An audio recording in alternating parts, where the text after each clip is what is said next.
Welcome to Healthcare Algorhythm. I'm Dr. Will Strimel. If you want the real story behind today's healthcare challenges and the strategies and technologies people are actually using to solve them, you're in the right place. Short conversations, clear insights, practical takeaways. Let's get into it.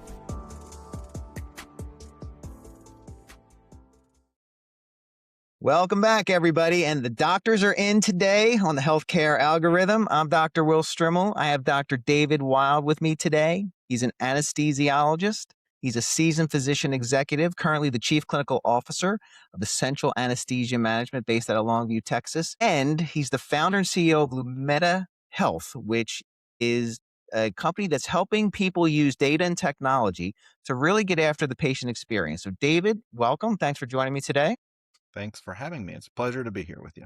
All right, I got a quick clarifying question up front, because in my experience, most people go into anesthesia to separate patients from the experience, right? So you've taken a little bit of a different course. Maybe just kind of give me your backstory and how you got into physician executive roles and particularly around the patient experience. Yeah, so very early in my career, actually, I was junior faculty at an academic medical center, and the chair of my department said very clearly, quality care, delivering quality care, and a great patient experience are table stakes. And to really set yourself and the department above and beyond others, you need to bring skills to the table that are more than just providing great clinical care. And he actually pushed me. I ended up doing, at the time, it was the American College of Physician Executives, now called the American Association of Physician Leaders, but they had a performance improvement pathway that was sort of understanding all of these different methodologies and performance improvement. And that was sort of the area that he nudged me to go into. And that one thing led to another. And that got me into a lot of different leadership roles and eventually executive roles focused on how we deliver care, what that care looks like, the way patients interpret the things that we do and value what we deliver, and also then in many ways improve the experience that comes with seeking care, being a patient, navigating a big system, all of those things. Sure. Well, if you've done performance improvement work, and certainly if you've been in clinical leadership and sat in any kind of financial rooms, you know the big concept of you can't manage what you don't measure. So there's a lot of measurement that goes on, especially in the patient experience. But I have found one of the challenges is we can measure lots of things.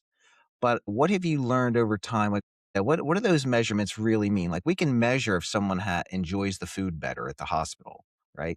But does that really translate into a better outcome? And how do you link those two things? It starts actually with knowing and understanding what we're measuring. So the prime example that I like to give from a stint in the business intelligence world was a large system, had more than a dozen different definitions of length of stay. And it seems like that's pretty standard, right? The amount of time you're in the hospital is length of stay, but nonetheless, if people don't have a clear understanding and shared understanding and agreement around what we're measuring and how we're defining it, it just leads to all these questions about, is the measurement correct? And so first step, understanding what we're measuring. And then I think, your specific question about measuring things that don't matter, at least to the outcome from the patient perspective, is a very key point. There are plenty of things that we can, and I would argue do, in healthcare measure that don't have any bearing on the outcome that we're actually looking for. Some of those are given to us by the government. Some of those are given to us by payers.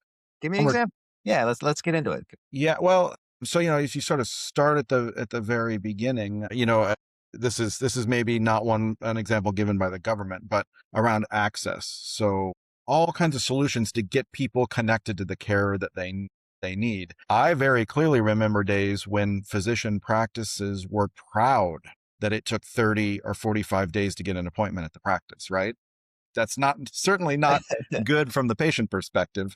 And then there were these things like third next available appointments that may matter in certain areas. But if you're a newly diagnosed cancer patient, you actually want to know how I get in today, right? How I get answers today, not when the third next available is and if it's less than 7 days. So yeah, that's a great example too around a metric that is well-intentioned, but unfortunately, let's be real, practices health, you can game that, right? So you're like, okay, fine. We'll just carve out our schedules to make sure that type of metric gets met. And then people who need something completely different are sort of left out in the cold if all you focus is on the metric and not the meaning. Absolutely. And, you can extend the same line of thinking to more hospital-based or emergency room-based metrics, right? ER length of stay, for example, may have nothing to do with the amount of time it takes from when you present till when the decision is made that you need to end up in the hospital, and may have everything to do with how many hospital rooms are available upstairs. Sure. And so, those are some standard examples on the acute care side or the physician practice side, the oncology space side. But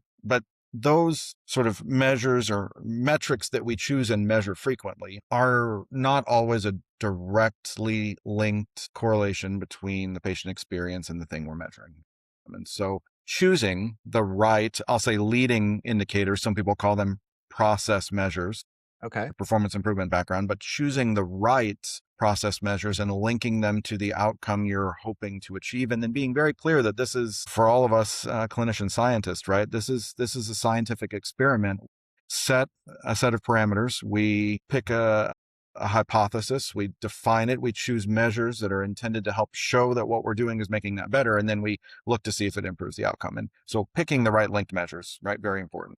Can you call out a few that you found in your experience to be the most impactful, even they're just categories of them? Yeah, I mean, I'll think of or I'll give a very specific example on the inpatient side. We often hear, this is putting my CMO hat on, right, as a facility CMO. We hear complaints about the experience, and when you dig into what that is, what's driving those concerns, food, right, for patients, one of the very few things that they feel that they can control while they're in the hospital often becomes a challenge. And there are some simple things like food temperature when your tray is delivered that really have a big impact on patient experience. And at face value, that makes perfect sense, but I'm not sure that there are a lot of facilities that are measuring the temperature of food before they put the tray on the patient's bedside table. And there's a very, very easy way, right, to navigate this thing that's not talking about why I have a low sodium diet or a low fat diet or a diabetic diet, Yeah, which is right. also a driver of satisfaction, but may not necessarily be in the control of the team that are bringing trays to the floor. So, and that's one of the things I've always found in my roles when I've had to deal with questions around improving the patient experience. And that's, I think I even mentioned that earlier about the food, right? Because it's patients have a hard time being good healthcare consumers. It's just very difficult, right, to understand. So they use these sort of surrogate markers, and I think the food example would be, well, if the food is good, then this is a high quality facility. And if I think this is a high quality facility, then I feel like my care is actually better. But at the end of the day, the taste of the food probably has very little to do with whether that patient lives longer or feels better, right? So I know that's really tricky. You can make we'll stick with this example. You can make the food better, but it doesn't necessarily lead to better outcomes unless I think and I would offer there's a key step in between is that there's the patient experience, but in the middle, then there's the patient engagement.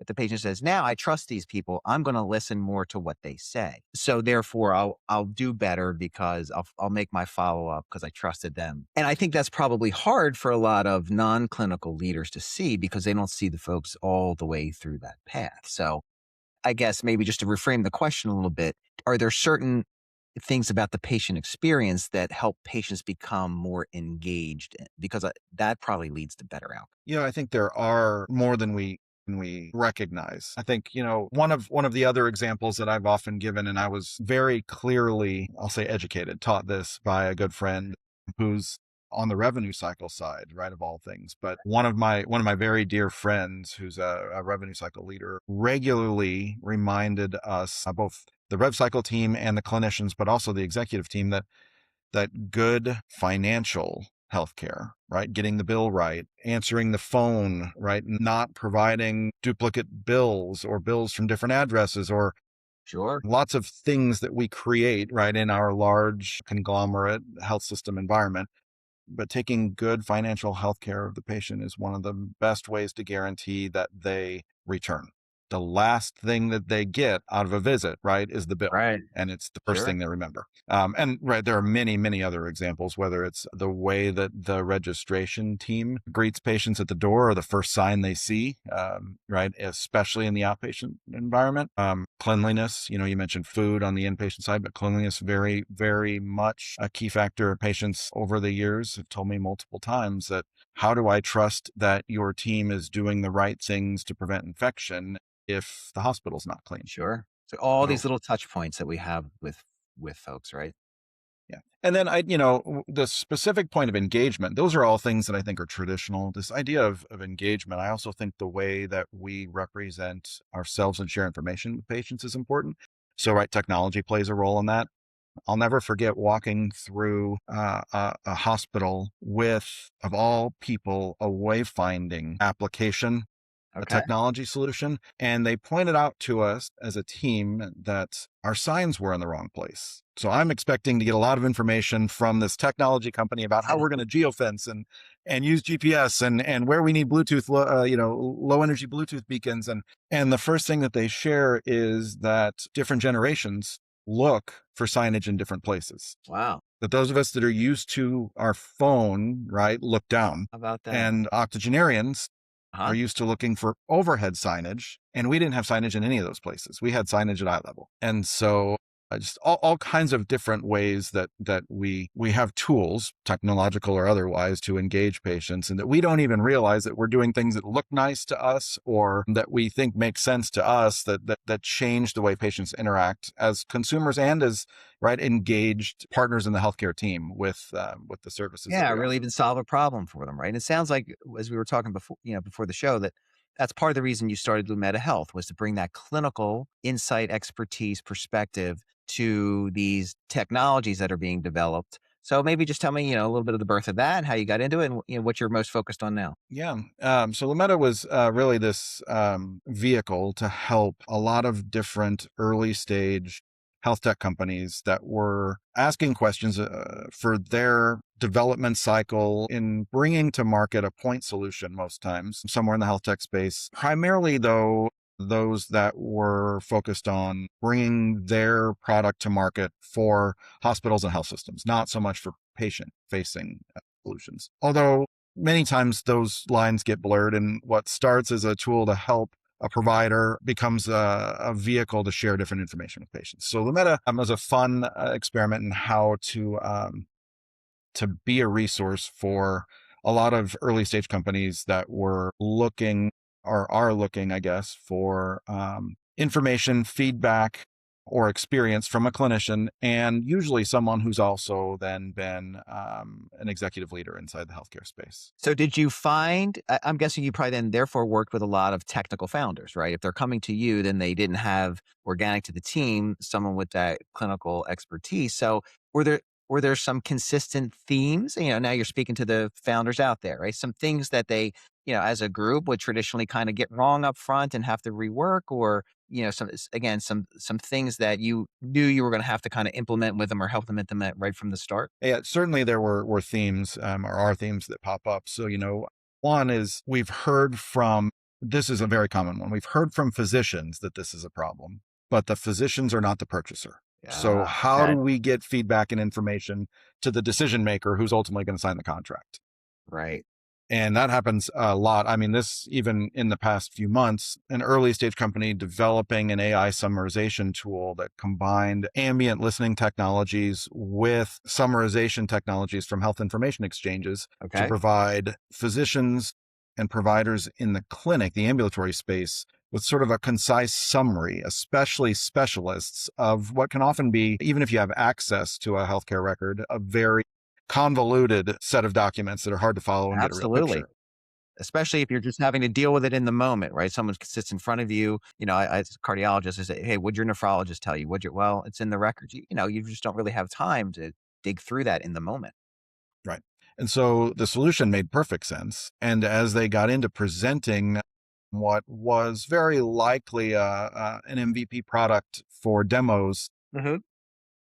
physicians were all responding, this would be great. And even the EMR companies were willing to work with them, but the purchasers weren't in the room. So explaining how all these pieces fit together, right? How there's an interaction between maybe an HIM team and the IT team and the EMR team and maybe even the clinic operations all have to be involved in this process. Knowing how to navigate the big sort of complex organization was a theme. Getting to the right person. I think other themes that pop up in that work, scope was often too narrow. which is probably the opposite problem for founders. But the example I'll give is a startup looking to develop and share better clinical pathway information with providers. So how do we not rely on SharePoint, right? Right. Not designed to be this sort of solution. How do we not rely on an out of the box business to business solution, but instead something very specific that allows us to get the right information to clinicians asking the right question at the right time? I didn't recognize that part of that market was sharing with patients before and after an episode of care, that clinical pathway. So example would be for surgical patients, right? There are certain things to do to get ready for surgery as part of a clinical pathway. Then there are things that happen in the operating room or the day of surgery, and there are things that happen in the hospital afterwards, and there are things that happen at home afterwards. And this specific company was really focused on sharing with everyone on the care team that clinical pathway and ignored the fact that the patient was an important part in that process. And so expanding that scope to be more than just focused on one group in that sort of continuum of care. So that's probably a good segue to talk about what you're doing at Central Anesthesia Management. So maybe give me a little sense of your role there and specifically how you're bringing that experience, especially around the technology piece, into improving patient experience and I'm sure your clinician experience as well. Yes, absolutely. So Essential Anesthesia Management is a large multi-state anesthesia group. We practice in more than 140 different facilities. So there's a lot of complexity and a lot of variability because some of those are 1 or 2 site outpatient centers for endoscopy or for a fertility treatment. And then others are very large tertiary referral centers, level 1 trauma centers, academic medical centers with residency programs and training programs and everything in between. And so I'm very focused on developing the tools and infrastructure to establish enterprise standards for how we deliver care, where they should be and can be defined, that allow our teams to focus on the things that are very specific and unique for that patient, whether that's their pathology or the specific surgery they're having or their anesthetic history. And so that's a big focus, putting together these systems that both leverage the ability to acquire and collect data and benchmark against it at the national level, and then turn that into things that improve the quality of care, the patient experience, the ways that patients interact with our team, which anesthesia is usually a specialty that patients, you don't quite get the chance to choose your anesthesiologist in the office before you show up that day. So how do we engage patients better in that process to make sure that the things that are related to the anesthesia part of their surgical care, right? Pain management, certainly one of them. How do I feel afterwards, right? Am I groggy or do I feel sick to my stomach? Sort of all those things. And how do we bring the best evidence of newer techniques for regional anesthesia that are enabling us to reduce significantly the amount of pain medicine, be it pain medicines that are required after surgery, sort of all of those things together. Yeah, and you're in a specialty that relies a lot on team-based care. I mean, certainly there are some, I imagine you have some providers who are strictly pain medicine providers and they have their own practice, so to speak. But, so that it's always a challenge with clinicians, my experience, to get them to rally around data because the first question is, how do we trust it? So not only do you have to get that done right, but then you have to somehow leverage that and then get other members of the team that you're working on to all kind of agree on, okay, yeah, this is the data. This is what matters that we should measure. Yes. Okay. We see that's not where we want it. These are the tools so how do you manage all that, especially in all these different states and all these different teams? So, a big part of this work on the front end is getting that data. So easy to imagine that the resources inside the IT space at a 2-room surgery center are very different than a hospital. Again, that's tertiary referral center that runs 30 operating rooms a day and is part of a large system. And so there's actually a lot of fun technology in that space and helping to create a way, regardless of the degree of sophistication or IT resources, or even regardless or agnostic to the EMR in place, about how we get information and then how we turn around that and share that collected data information with a national registry that then gives us some benchmarks about specific performance measures that we know are already very clearly defined process measures that lead to better outcomes, so that our clinicians, to your point, are much more able to make the connection that this thing that we're measuring is measured correctly and it's an appropriate thing that I should care about, and I see how it affects the patient directly. And so to bring it to the patients, from what you see, like what are the best tools? What's moving the needle the most in terms of emerging technologies that's improving the care of the patients right now in your field and for your providers? So, yeah, I think the ability to image at the bedside, the very clinical example of technology, high quality point of care ultrasound has Right. changed our specialty. 10 years ago, ultrasound was used for vascular access. I can remember when it started to be used around that point in time for peripheral nerve blocks. So, right, we moved from using a nerve stimulator, an electrical pulse to identify if the needle for injection was close to the nerve, to being able to see it in real time. Right. Now you can see it in real time with a device that is inexpensive and can be in almost every location. So that's a very clinical example, right? The improvement in point of care ultrasound. I think what's going to change in the next 10 years, and this is no surprise, right? Here comes the AI term, but I think that there are specific ways that artificial intelligence and especially agentic AI tools are going to change how we get information to patients in the perioperative space and from. So I was lucky enough to see a demo of a University of Washington system working with a vendor where their agentic AI is giving standard preoperative information to patients in a very, very cool way. I mean, even being very clear from the outset that I'm an agentic device. Right. If you don't want to talk to me, now's your time to say so. And this thing did a better job at recognizing by patterns of questions when patients needed more information or a different point of contact to improve how they were ready for surgery when they came in the day of. I think that agentic AI is a great example of where it's the low hanging fruit of healthcare delivery is really around staffing and the inefficiencies around that. And I think that's going to have an immediate impact in the next 1 to 2 years.